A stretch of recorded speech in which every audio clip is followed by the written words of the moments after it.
فأنا ناصح لإخواني بالصدع بالحق تبيض وجوههم. السكوت في مسألة الحزبية يضرها، فاصدع بما تؤمر وأعرض عن المشركين.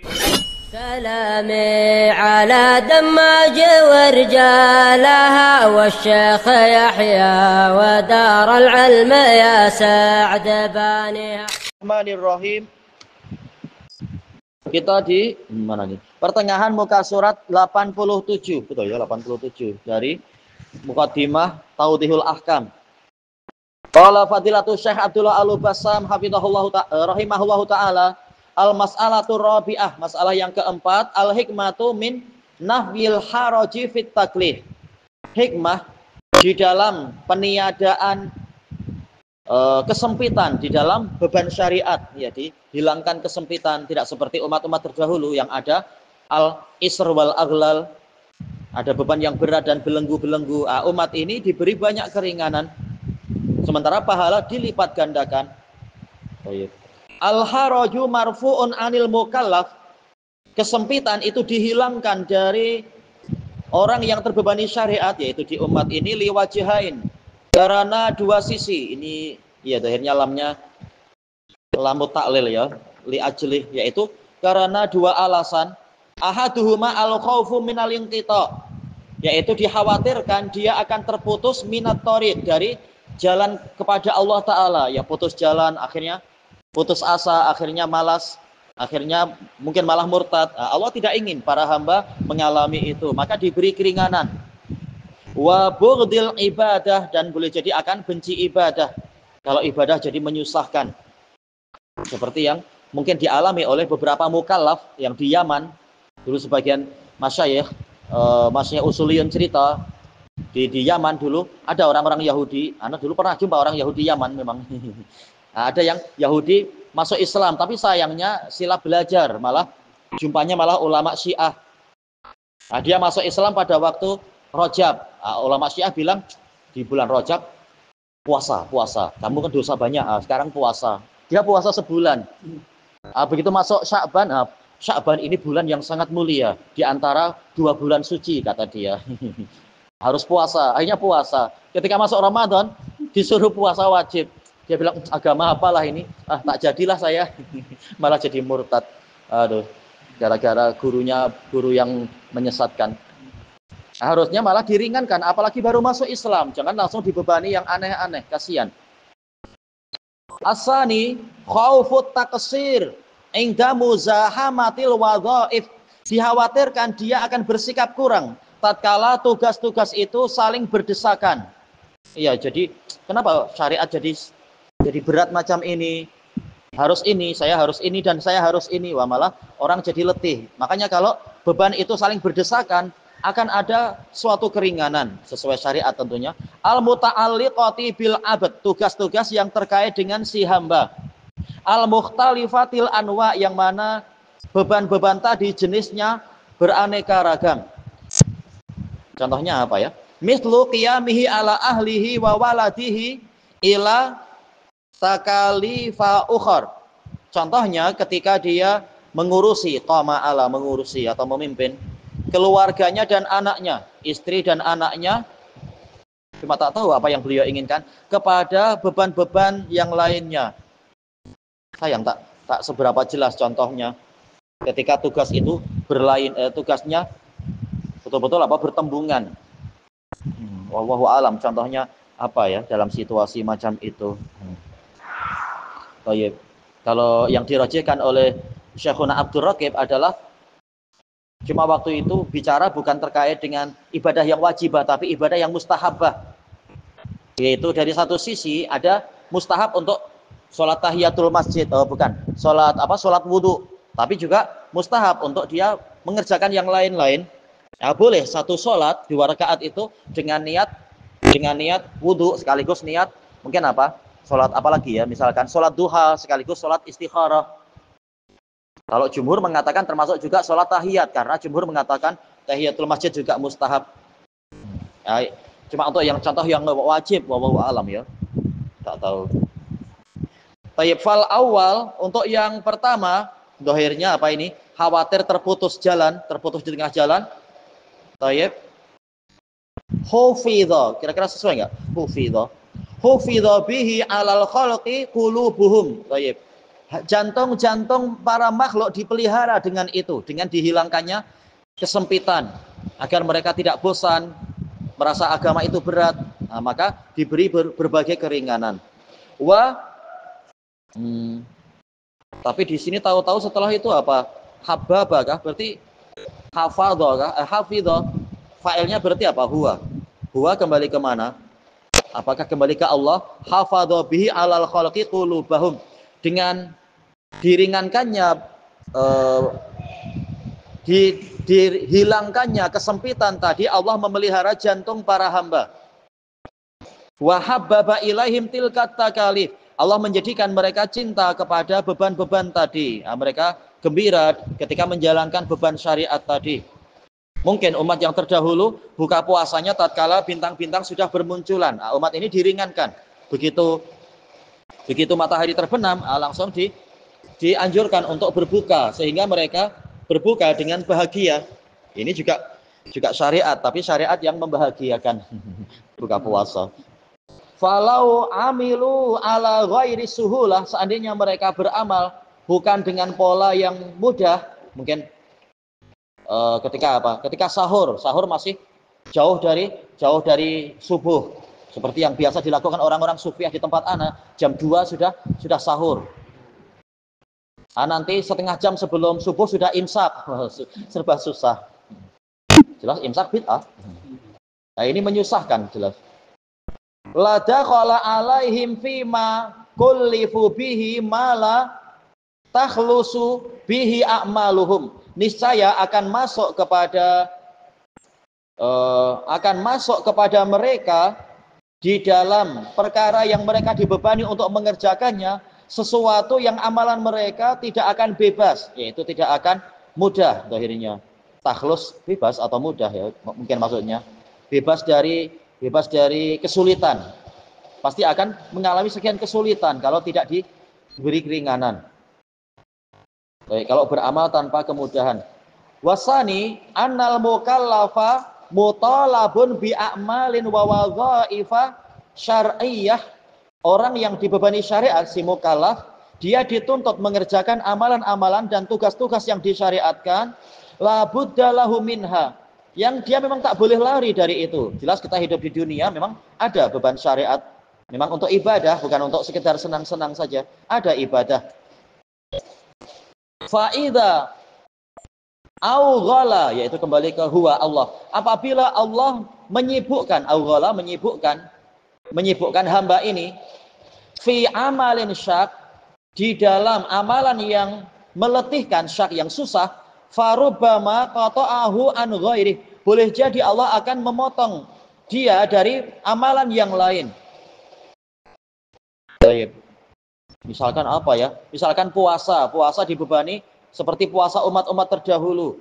Akhirnya saking letihnya nanti sholat duhur jadi tak kuat, sholat asar mungkin tak kuat misalkan, karena terlampau letih, jauh dari sahur dan jauh dari waktu buka, sehingga amalan yang lain jadi mengalami taksir, mengalami kekurangan. Nah, mungkin itu maksudnya ya, misalkan. Sementara dalam masa itu ada beberapa ibadah sholat ada, ibadah puasa pun ada. Kemudian walasiyama huququl ghair, terutama akan menghalangi dari memenuhi hak-hak pihak yang lain. Allati tata'allaqu bih, yang terkait dengan dia. Atau mungkin bagus juga, contohnya adalah yaitu hadis Anas dan lain-lain. Tatkala Nabi sudah mendekati Makkah, pada waktu Fathu Makkah itu, innakum musabbihuna aduwakum falfitru fa'aftiru, kalian besok akan berpagi-pagi menjumpai musuh kalian, fa'aftiru, maka berbukalah kalian, yaitu jangan puasa. Ini kita sedang persiapan berjihad. Nah, diberi keringanan, puasa boleh diakhirkan, boleh diqadha di waktu yang lain. Soalnya kalau puasa sekaligus jihad mungkin malah tak kuat nanti. Kata beliau di sini, fayakunu bidzalika maluman ghaira ma'dzur. Boleh jadi dengan sebab itu, jadilah dengan sebab itu dia tercela. Mungkin puasanya lengkap, tetapi dia tercela karena sholat jadi mengalami kekurangan, atau ketika membantu orang tua jadi kurang, sementara membantu orang tua perlu tenaga banyak, boleh jadi ketika itu tanpa ada udzur. Dari sisi yang lain ada udzur karena dia sedang letih puasa misalkan. Idzil muradu minhu, karena yang diinginkan dari dia adalah al-qiyamu bijami'iha, dia harus melaksanakan semuanya ketika ada beban di waktu yang sama itu. Ala wajhin la yukhillu biwahidin minha, dalam bentuk atau pola yang tidak boleh ada cacat terhadap salah satu dari beban-beban tadi. Makanya Allah memberikan keringanan untuk umat ini. Wa hadza fil amali syaq al-ma'dzuni fi, ini di dalam pekerjaan amalan yang susah yang diizinkan di situ. Fa amma in kana ghaira ma'dzunin fi, adapun dalam suatu pekerjaan atau amalan yang tidak diizinkan berarti memang bukan ibadah lah ya, berarti pekerjaan yang tidak diizinkan.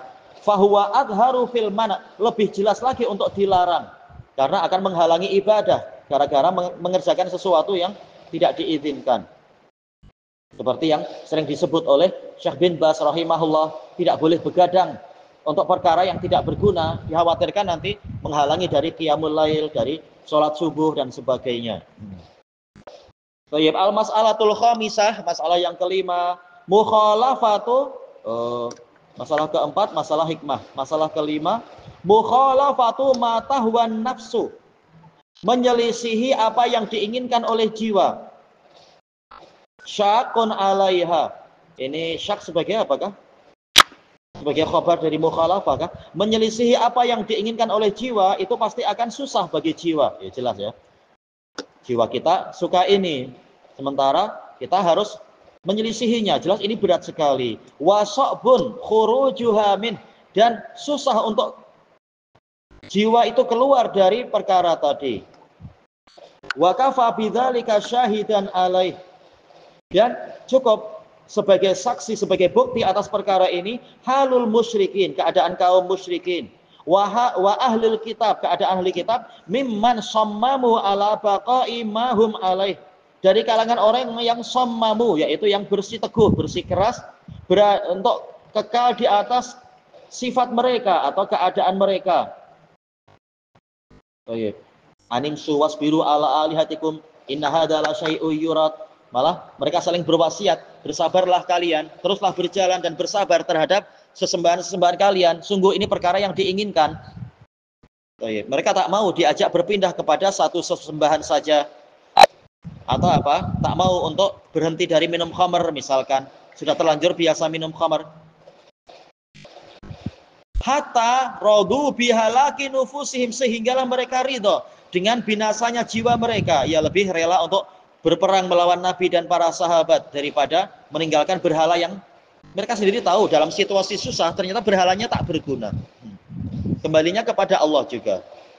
Wa ahwalihim, maktuf kemana ini? Radu bihalaki nufusihim wa ahwalihim, ridho dengan kebinasaan jiwa mereka, ridho dengan keadaan mereka walaupun harus mati.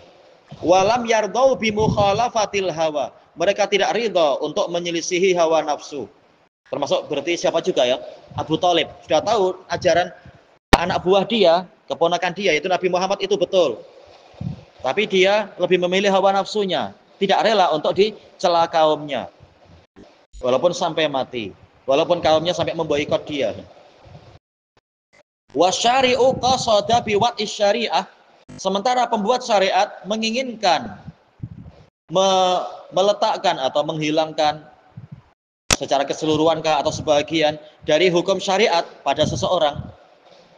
Ikhrajal mukallaf, ingin mengeluarkan si mukallaf min ittiba'i hawa, dari mengikuti hawa nafsunya, melatih untuk sholat, melatih untuk puasa, melatih untuk menjauhi benda-benda yang membahayakan. Jelas ini melatih agar menjauhi hawa nafsu, karena hawa nafsu akan membawa kepada kecelakaan tentunya.